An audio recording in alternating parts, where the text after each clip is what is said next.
Oh no, no.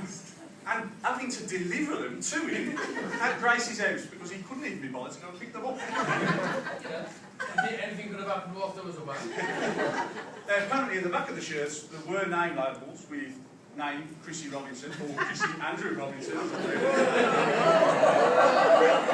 Class Dudley Metropolitan Borough Council. Well, that's all confirmed as yet. In fact, I think it was at that time that although he was living in his own house and apparently self-sufficient, Chris was having his mum making his packed lunches for work and again delivering them to him.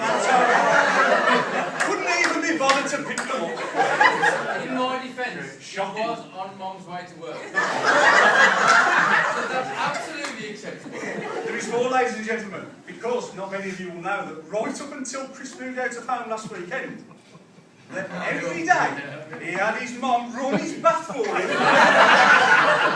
before he went to work.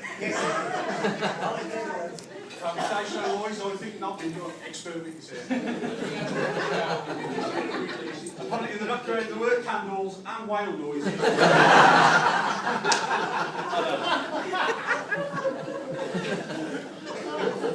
That's Chris with So the wind. the next section of the speech I had to cut down from about an hour. So that was more than it is. But everyone here will know that Chris is quite mindful of his looks. Some would say he's a little bit too cool for school. Which unfortunately has given rise to certain rumours over the years about his preferences.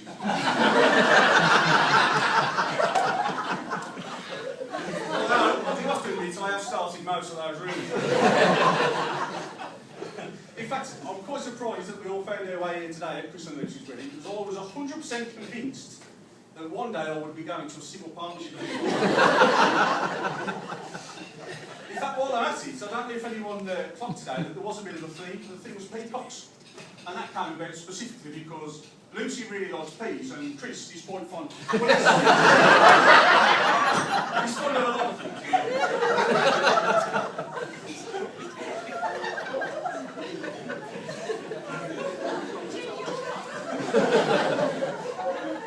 Right, this is the interactive telephone. Fabrication and lies, I'm here again, Chris. Now, most people here will know that I'm a policeman. I make my living day in, day out, dealing in facts and evidence. There's no room for idle speculation in the modern police force. So on your tables, you will find brown envelopes with exhibits A, B, C and D, which prove beyond all shadow of a doubt just how good looking this man really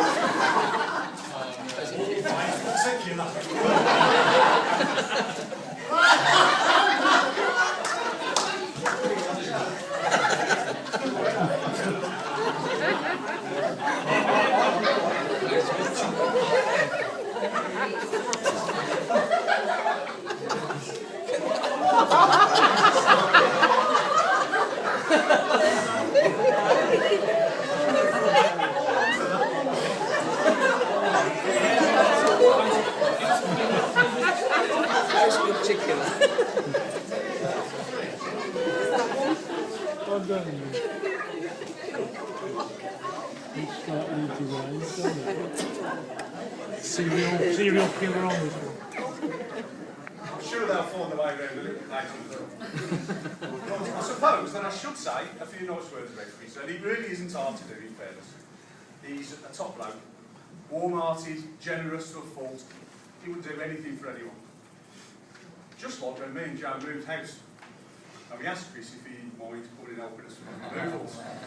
Unfortunately, he was far too busy that day because he was doing a degree at the time. And he had a dissertation which had to be quite sharpish.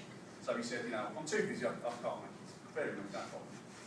And he was a little bit forgetful that day. Again on Facebook, this is because he posted a picture of himself sat in his garden, eating an ice cream, sitting in the sunshine and relaxing. Oh, what a lovely day he was having.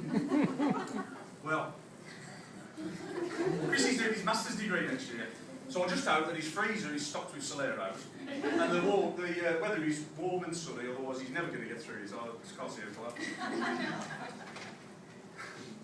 that. Joking aside, Chris is one of the nicest blokes I've ever met. He lives in some kind of perpetual state of sunshine happiness. He's like a walking episode from Glee, and at any moment, I always expect when he's about that he's going to break into song and do a little bit of a dance. But he winds me up at street because he's always better dressed than me. He's got all the hair that he should have, and he can dance like John Travolta. And if you don't believe me, wait for the music to start later, because there'll probably be a few more rumours afterwards. Chris, one thing I do have to say is that although Lucy is now a Robinson, she has the Thomas gene running through her like a stick of black pulver. And despite the name change, she will still never, ever be able to get ready and leave the house on time. It is not going to happen. In fact, ladies and gentlemen, for most people, well, for most grooms stood at the church waiting for a bride to arrive, a late arrival would be a bit of a cause for concern. However, with Lucy, it would have been about half a course. In fact, whilst we were waiting at the church, I've been reading this one, and it was off the internet, you can see it's come down. I was sitting at church waiting for Lucy to arrive, and I was reading a little book that was given to me on my wedding day. It's called the Pocket Book of Weddings. And in it, he spoke of 3 special wedding day words, which, if I may pray a little time a while longer, I'd like to share with you now. The first one was the oil, the longest walk you'll ever take. The second was the altar, where 2 become 1. And the third was the hymn, which celebrates the marriage. Well, I think Lucy must have been reading that book before she arrived at the church, because on her way up the aisle, I swore I heard her muttering, oil, altar, hymn.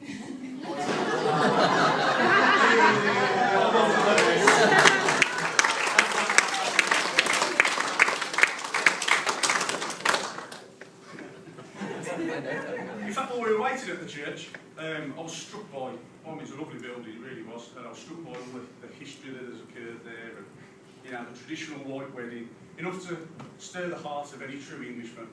Beautiful thing. And it made me think about how often history repeats itself. Well, it was only 25 years ago that Lucy was going to bed with a dummy, and now history has repeated.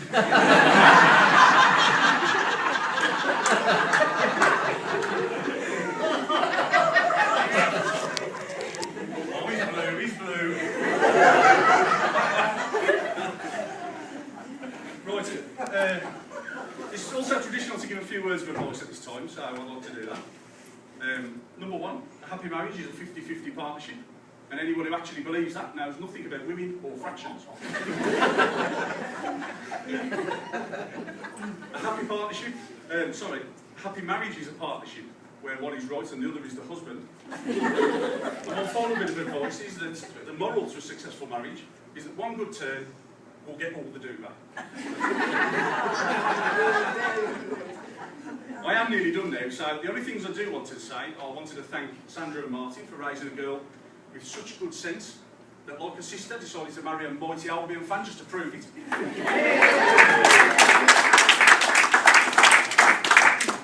And I'd like to thank Jenny and Clive for raising a man that has been the source of so much of my fun. Nothing now remains for me to do but to ask you all to please rise, charge your glasses, and join me in a toast to the most perfectly suited couple I think I've ever met. The toast is Lucy and Chris. Lucy and Chris.